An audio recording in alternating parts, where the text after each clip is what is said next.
కొండగట్టు దేవాలయానికి పవన్ కళ్యాణ్ గారు రావడం అయితే జరిగింది. రావడంతో తను కొన్ని అభివృద్ధి కార్యక్రమాలు కూడా ఇక్కడ చేపట్టడానికి శంకుస్థాపన కూడా చేస్తా ఉన్నాం. మనతోని గబ్బర్ సింగ్ టీం అయితే ఉంది. ఒకసారి మాట్లాడించే ప్రయత్నం చేద్దాం. అన్న పవన్ కళ్యాణ్ గారిని చాలా రోజుల తర్వాత తెలంగాణలో చూస్తున్నాం. ఎట్లా అనిపిస్తా ఉంది? ఇక్కడ చూస్తే ఫ్యాన్స్ మామూలు రచ్చ కాదు అసలు. ఎట్లా అనిపిస్తుంది అన్న?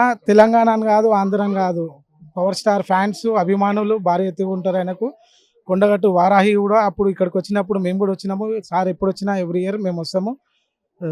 Thank you. డెవలప్మెంట్ కూడా ఇక్కడ అంటే శంకుస్థాపన చేస్తా ఉన్నారు. ఎట్లా అనిపిస్తా ఉంది? చాలా హ్యాపీగా ఉంది అన్న. డెవలప్మెంట్ చేపిస్తున్నందుకు మన తెలంగాణలో కూడా మన సార్ అక్కడ ఆంధ్రాలో డిప్యూటీ సీఎం ఉండి కూడా తెలంగాణలో కూడా చేస్తున్నందుకు చాలా సంతోషంగా ఉంది. Thank you. పవన్ కళ్యాణ్ గారు ఇక్కడ మన కొండగట్టు రావడం మనకి చాలా ఆనందంగా ఉంది. ఇప్పుడే కాదు, కొండగట్టు ఇంతకుముందు 2 సార్లు కూడా పవన్ కళ్యాణ్ గారు ఇక్కడికి రావడం జరిగింది. పవన్ కళ్యాణ్ గారు ఇప్పుడు మీరికి వచ్చిన తర్వాత మేము కూడా మా వంతుగా మేము కొంచెం మా ఫ్రెండ్స్ అందరం కలిసి ఫ్లెక్సీ అవన్నీ కట్టించాం. పవన్ కళ్యాణ్ సార్కి మనం ఆయనకి ఇష్టమైంది అంతగా ఏంటంటే, ఇలా మా ఫోటోలో మేము ఇక్కడ మెన్షన్ చేసింది ఏంటంటే, పవన్ కళ్యాణ్ గారు ఇన్ని రోజుల నుంచి ఎప్పుడైనా కానీ ఏది చేసినా కానీ వాళ్ళ అన్నగారి ఆశీస్సులు దగ్గర పెట్టుకొని ఆయన సిద్ధాంతాల ద్వారా ఏ విషయంలో అయినా కానీ ఆయన ముందుకు పోవడం జరిగింది.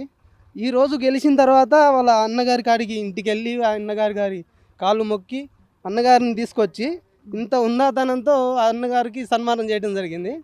అందుకనే అన్నగారు, మోడీ గారు, పవన్ కళ్యాణ్ గారు ముగ్గురు కలిసింది అన్నగారు గిఫ్ట్ ఇవ్వడానికి. మేము అక్కడ చాలా ట్రై చేసాం. అక్కడ చాలా ప్రౌడ్ ఉంది.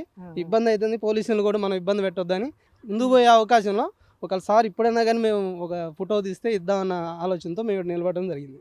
నా పేరు రాజు. నేను భువనేశ్వర్ నుంచి వచ్చిన. అన్నగారు వచ్చిన మీకు నేను ఆయన డైలాగ్ ఒకటి వినిపిస్తాను. సమయం లేదు మిత్రమా, అసలే చీకటి, ఇల్లేమో దూరం, దారంతా గోతులు, చేతిలో దీపం లేదు, ధైర్యమే కవచం. నేను అంతా గడిపి ఒక పిడికట్ మట్టే కావచ్చు, మనందరం కలిపి ఒక పిడికట్ మట్టే కావచ్చు, కానీ మనం చెయ్యెత్తే ఒక దేశ జెండా పొగరెంతుందో మనకంతుంది. జై జనసేన, జై పవన్ కళ్యాణ్. రాహు పట్టిన పట్టు ఒక సెకండు అఖండమైన లోక బాంధవుడు అసలే లేకుండా పోతాడా. మూర్ఖుడు గడియారాలు ముళ్ళు కదలపోతే దళాగలం తలకిందులు అయిపోతాడు. కుట్రాత్మల కూటమి తుడికాలం జయం వస్తే విశ్వతుడు పని విశ్చలం అవుతుంది. అదే ఒక ఓటమిని జనసేన ఎప్పుడు అదే గుర్తుపెట్టుకోలేదు. జై జనసేన, భారత్ మాతాకి జై, జై హింద్. అంటే వీరు అభిమానం ఉన్నట్టు కదా, ఎప్పటి నుండి అభిమానం? మీరు నేను 8th క్లాస్ చదువుతున్నప్పటి నుంచి అన్న అంటే పిచ్చి అభిమానం. అంటే ఆయన లాగా తయారయ్యి నాకు వాయిస్ రావడం కానీ అన్నలా మాట్లాడడం కానీ తయారయ్యింది. అట్లా ఆయన అంటే పిచ్చి. గబ్బర్ సింగ్ డైలాగ్ కూడా కొడతా. నేను 10 ఫాలో చెక్ చేస్తా. మీ విలువైన సమయం నాతో కేటాయించినందుకు మీ అందరికి థ్యాంక్స్ రా. మీ అన్న ఏమనుకుంటారు, వాడు ఏం చేద్దాం అది మాత్రం తెలియాలి.